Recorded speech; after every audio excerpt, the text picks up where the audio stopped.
It's time to rip the cover off what really works to ditch addiction, depression, anger, anxiety, and all other kinds of human suffering. No, not sobriety. We're talking the F word here, freedom. We'll share straight from the trenches what we've learned from leaving our own addictions behind and coaching hundreds of others to do the same. And since it's such a heavy topic, we might as well have a good time while we're at it.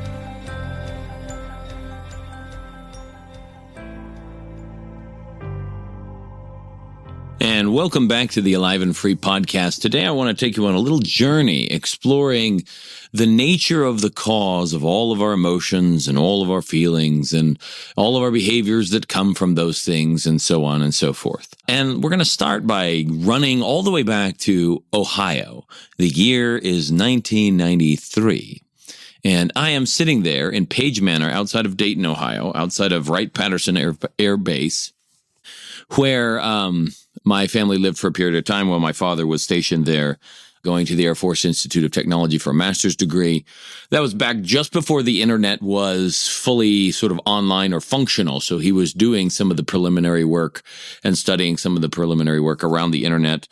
And I would geek out in his office while he would kind of play little encryption games with the black chamber stuff from World War II and send messages back and forth across this magical thing called the internet that would allow people to communicate without their computers actually being touching in this wireless way, and so on and so forth. Well, at that point in time, I was, 13 years old, 12, 13 years old, and I'm living there, and out in front we lived in a little like townhomey kind of complex. And out in front of our house was a playground. So I was out there swinging on the swings, jumping around, jumping off the swings, playing on the playground. And my little sister, Heidi, who has probably never listened to this podcast, and if she does, might be mortified.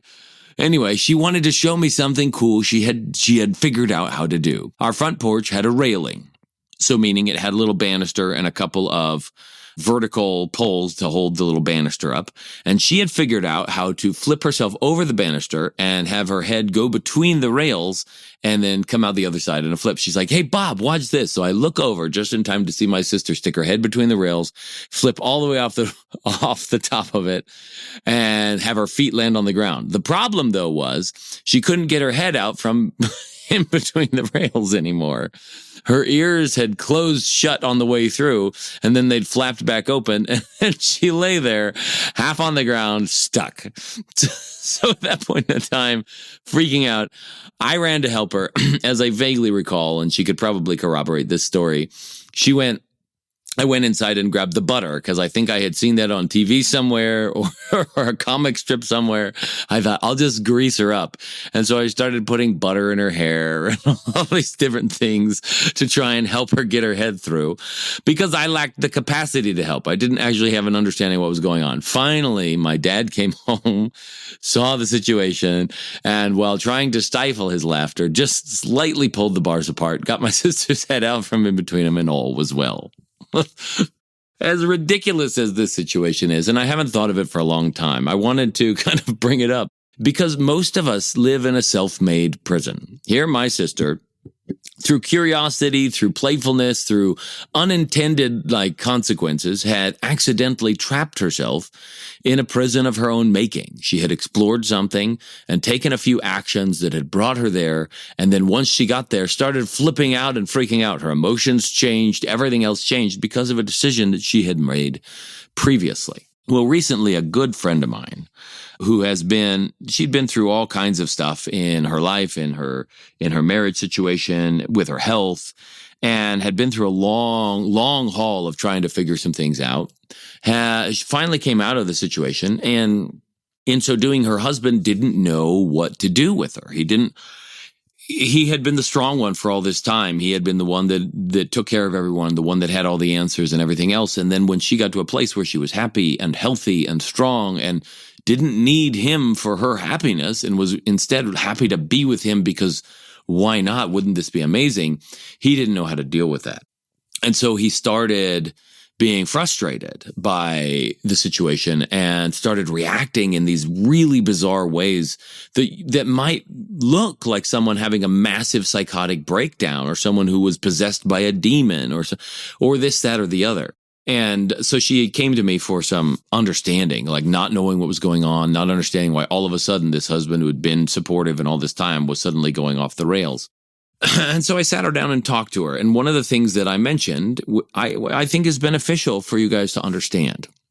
If you look at animals in the wild, a cornered tiger looks very different in the face and in the characteristics and quality and even the energy coming off of them than does a tiger that's on the hunt. And that looks very different than a tiger is playful. And the difference in all of those states is their well-being on the inside, or we could say their chemical and emotional and their mechanical state, how much muscle tension they have or don't have, what their posture is like, and so on and so forth. All of that came from somewhere. A tiger cornered, there's nothing wrong with a tiger sitting in a corner. There are tigers that are, in a sense, cornered in a cage, but there's in the zoo. But there's some sense in a tiger that's really cornered that they're under threat, or that something is threatening their way of life, their health, their happiness, or something else. And because that sense is inside of a tiger, its chemistry begins to match that assessment of the situation. It's their assessment of the situation that precedes it. A baby tiger wouldn't necessarily have that same scenario. And granted, some of these assessments are instinctive. They're clearly nonverbal because they're not humans using words. So they're instinctive in a way, but they're still an assessment of the situation. If the tiger had been 100% asleep and unconscious, it wouldn't have assessed the situation that way. So something in the tiger's consciousness makes it believe that it is under threat in some way. And as a result, the chemistry on the inside starts to lash out. Adrenaline spikes or whatever else goes on chemically inside of a tiger. Then it becomes more aggressive. It starts baring its teeth. The eyes focus in a different way. They glare in a different way. Growls and rumbles and infrasonic sounds start to show up. And all of these different things start to happen inside of a tiger in response to its internal chemistry, which is in response to its assessment of the situation, and we could say both on a conscious and unconscious level. Now, I've talked at length on this podcast about how your chemical situation on the inside is something that is very, very directly linked to your emotional state. So much so that a lot of people think, oh, these mental health issues, whatever, you can't get over them with the body, but people are doing it all the time. They take medications, which is a physical substance, to change the chemistry in the body in order to change their emotional state. And so anybody arguing that doing body-based practices won't help with mental health doesn't understand that the body and the mind are inextricably linked. The body is the mind, right? It's an expression of all that's going on in the mind. Everything that happens in your mind is manifesting in the body in one way, shape, or form. And so when we take the body and we retrain it and we shift its state, then the mind gets a reverberation back and an invitation to change as well. And then when the mind changes, then that starts to reinforce a new cycle. Which is partly why, in some sort of incredible wisdom, the word for repentance means to change your mind or your way of thinking. And ironically, the word nous or mind is also one that's related to your breath. In other words, these ancients or whoever was talking about this, maybe not all of them, maybe just a few wise people from the past, but they directly understood the link between breathing and well-being and your mind and your thoughts. Think about it. When you're stressed, how do you breathe? How do you sit? How does your body feel? These are all indications of the same thing. Okay? So there is a direct link between the chemistry in your system and your mental and emotional well-being. There's a 100% direct link, which is also why there's a lot of research around diet and how your gut microbiome. Notice that 90% of the serotonin in your body is produced in your gut. So when that's doing well, all of a sudden you feel a lot better. And when it's not doing well, you've had a stomach ache before. How good are you emotionally when you have a stomach ache? Not so good. So this is something we've explored at length. And a lot of the things that I teach people and I show people how to do is how to manage their chemistry from the inside instead of from the outside. Now, what are the ways that people manage their chemistry from the outside? It's not just prescription drugs or illegal drugs or pills or pornography or things like that. They manage their chemistry in so many ways. Getting sunlight changes your chemistry. Going on a walk changes your chemistry. Going and meeting with other people, getting a hug changes chemistry. Talking to somebody changes chemistry. Watching a television show, going for a drive, getting angry, screaming, yelling, going for a run. Like all of these different things are ways that people from the outside are trying to change their chemistry on the inside, their experience of life. And what I'm showing people are simple ways to do that a little bit more effectively with as little outside input as possible. We're still breathing, we're still moving, and sometimes we have to address thought and whatnot, but we're moving the locus of where the solution is from somewhere out there beneath the pale moonlight to somewhere in here all day long in the daylight. If you or someone you know is looking to drop the F-bomb of freedom in their life, whether that's from past trauma, depression, anxiety, addiction, or any other host of emotional and personal struggles, but they just don't know how or want some help doing it, head on over to thefreedomspecialist.com/feelbetternow and check out some of the things we've got in store for you, or book a call so we can look at your unique situation and get you the help that you're looking for. But then the question arises, well, why did the chemistry change in the first place? Now, I've also spoken at length about root causes, but I want to simplify this here because each person has a different set of thought processes about how they are and who they are and what they deserve and where they are in life. And everybody's is different because it's been learned over time. It's simply a survival strategy for life, a way of making sense of the outside situation so that you can navigate it. And just because you've successfully navigated it, meaning you survived, doesn't mean that's necessarily the best or healthiest way to make sense of it, or that that's the best that human life has to offer, that you have to somehow content yourself with life is hard, or life is miserable, or life is a test, or an affliction, or a trial.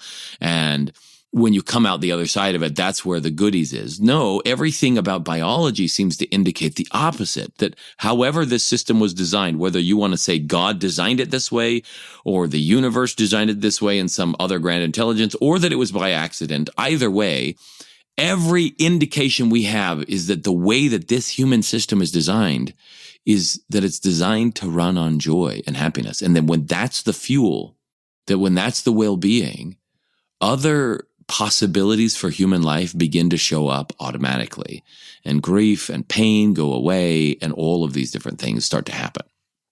So what is the source then? If we can talk about root issues in a really general way, let's talk about it from the perspective of the tiger.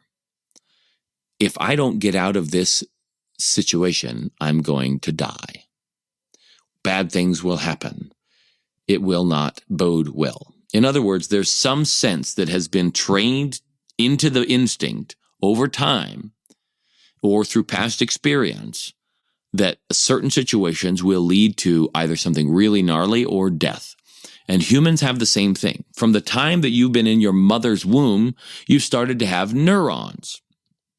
Neurons are little brain cells. Now, neurons are capable of learning. They're all over your body, and they are very, very capable of learning. There's some 86 billion in the brain on average on a human brain. Some have more, some have less. 16 billion of those are in the neocortex, which is far greater by some 7 billion or so than any other species that we found to date, including the big ones like sperm whales that exhibit social behaviors and altruistic behaviors, and dolphins and things like that, or songbirds that have like incredibly complex communication patterns. Still, humans outstrip them almost by double. In other words, an incredible amount of neurons in the cerebral cortex. And we'll talk about that in the next episode, a little bit more about brain and how it's all built. But you also have neurons in your gut, about as many as a dog's brain, so several 100 million of them. You have 40,000 in your atrioventricular node in your heart. You have them down your spinal column. There's a lot of neurons all over everywhere, and every single one of them seems to learn. There's an intelligence. There's intelligence in every cell, even without a neuron, even without a brain. Plants, without a nervous system, learn and communicate in all kinds of ways chemically, right? And with each other. And so there's an incredible intelligence in the system. And so starting in your mother's womb, The neurons and the cells that were you were interacting with what? Your mom. And the environments that she was placed in, and all of the sensory data that she was picking up, as well as all of the ways that she reacted to that data, her thought processes, her beliefs, her worries, her kindnesses, her fears, all of that stuff are stuff that your neurons were responding to and getting exposed to. And that kind of stimulus produced a response. Some kids in utero might respond in a way that's rebellious and saying, no, I don't want that. Others might respond in a total accepting way. But in general, you're responding to it and learning what the world is like from the time that you're conceived. And even before, the egg that was you was in your mom's belly, in your mom's ovary, when she was inside of her mom's belly at the last stages of gestation, right? So she had eggs in her ovaries when she wasn't even born yet. And those eggs formed a part of who you were. In other words, those passed through your mom's entire life experience and had some level of imprint. And that's what your neurons were responding to. And so as you learn to interact with that and to see and feel and dance with creation in the way that your mom did, and your dad if he was present, and then are born and continue to do that, you develop a certain sense of assessments of what life is. You start to see certain things as threats and other things as not threats, certain things as okay and other things as not okay, not just consciously. It's not like you're thinking. Those types of conscious thoughts have to be trained later on. You're not even able to speak in the beginning or recognize sound as such. So it's emotional, it's biological, it's imprinted in that way, and it's not permanent. It's just that it's there, and without anything to give you another experience of something different, it tends to stay there for a long period of time, which is why talking through these issues with talk therapy and other things, though beautiful and a wonderful experience for a lot of people on the planet, doesn't ever even come close to handling the entirety and totality of the whole issue, which is why people believe they need to be going to a therapist forever or going to a coach forever, or will always be dealing with a problem, will always struggle with depression or anxiety. And that's the common trope through most of the professions that deal with these things. Is that these things don't go away. We might be able to manage them well, but they're there for good. The reason that they think that is because they're not addressing the entirety of the problem, right? If I have a plate that's dirty from dinner and I only clean 1/4 of it and I don't believe I can clean the rest of it, then I'm just going to look at that plate every time I have dinner and be like, no, that's just the way it is. You always have a 3/4 dirty plate. Oh, wait, hold on. I'm allowed to clean up the rest? Hold on. There's another way to get to it? Yeah, there is. And so that's what I'm telling you right now, is that going through a lot of these other processes allows you to access deeper layers of these imprints. Well, these imprints look at the world and they decide what is safe, basically, and what isn't safe. They decide who you are and who others are, and which ones are dangerous and which ones aren't.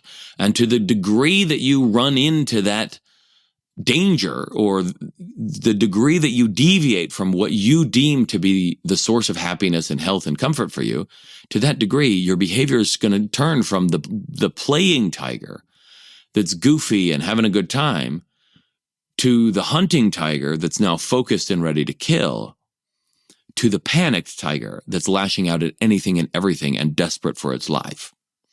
And you will see that same thing happen in humans. They lash out because they don't feel safe.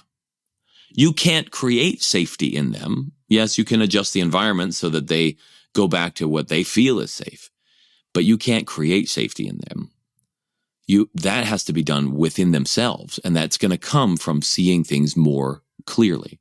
So in this, my friend, her relationship with her husband starts lashing out because all of a sudden his definition of where he can be okay as the provider, as the one that has all the answers, as the one that, is the source of other people's happiness, when all of a sudden that's not happening and the conversations they're having now are different and he's not used to that and so on and so forth, he's starting to become more and more troubled to the point where from time to time he's lashing out. He's lashing out not because he's a bad person, but only because the circumstances have deviated from where he feels like he's safe and from where he feels like life is fulfilling and where he feels like happiness can live.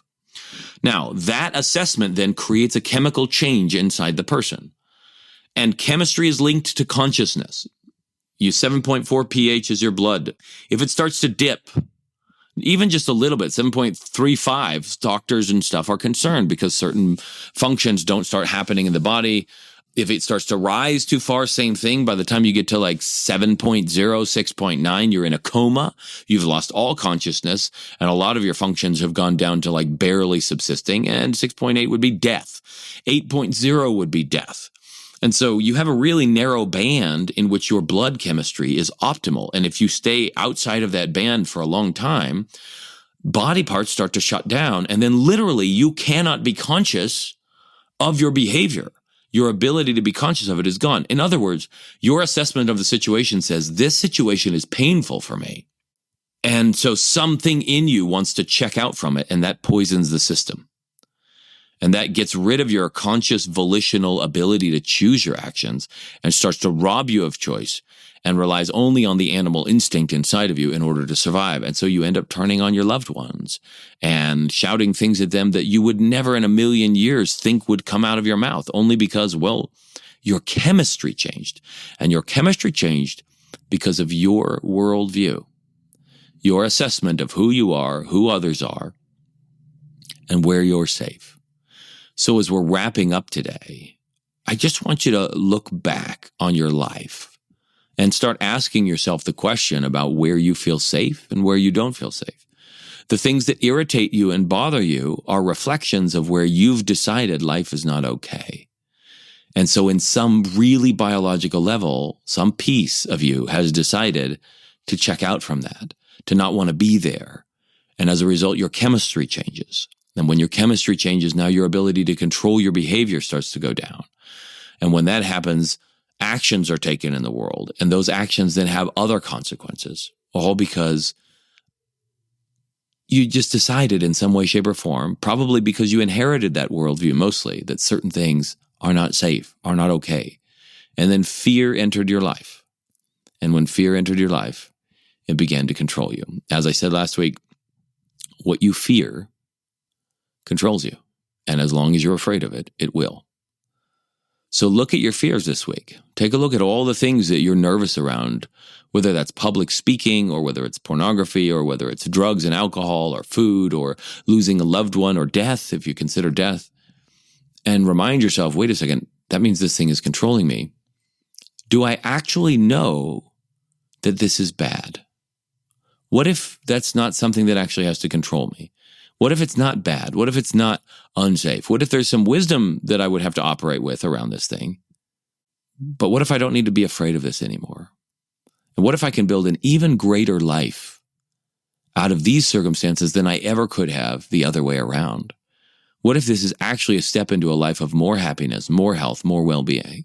Start asking yourself those questions, and you might be surprised at what shows up for you and where that leads you in terms of beliefs you have about the world. And then if you would like some help dismantling those and don't know how to do it on your own, obviously we have programs at thefreedomspecialist.com that you can look into, or I highly recommend coming to our retreats where we really intensively deal with the biological portion of it, really helping with where your muscles are holding these things and your body chemistry and helping you start to shift them. Even at our last retreat, there was a guy who started out who'd had an allergy to eggs for a couple of years, and he loved eggs, but it had just showed up and whatnot. And then the last day, he's sitting there eating an egg, and he's like, do allergies go away from these things? And I had to tell him, like, when you come back down to basic well-being, your body can handle all kinds of stuff when it's doing well, but it can't handle a bunch of things if it's already under attack. Then everything, even if it's good, can overwhelm it. And you guys have all seen this in your life. When you're under the weather or when you're frustrated or stressed about something, even good music, someone playing really nice music around you, you can turn around and snap at them. Not because nice music is bad or not because what they're playing is bad, but just because you're already not in a state of well-being. And the same thing can happen at a chemical level and a biological level. And so his allergy to eggs had vanished in 4 days. Now, that's the first time I've seen that happen, but I'm not surprised. Or maybe it's happened many times and nobody told me before. The point is, well-being is the issue, and your well-being, a large component of your well-being is your belief about where you are safe in the world and about what's possible for you and what the future holds. And when you start to challenge those assumptions that you've made about the world and really open up the narrow band of existence that you've created yourself, this little self-made prison of yours evaporates, and so too do many ailments and many struggles and many behaviors and addictions and so many other things. And that's it for today's Alive and Free podcast. If you enjoyed this show and want some more freedom bombs landing in your earbuds, subscribe right now at wherever you get your podcasts from. And while you're at it, give us a rating and a review. It'll help us keep delivering great stuff to you. Plus, it's just nice to be nice.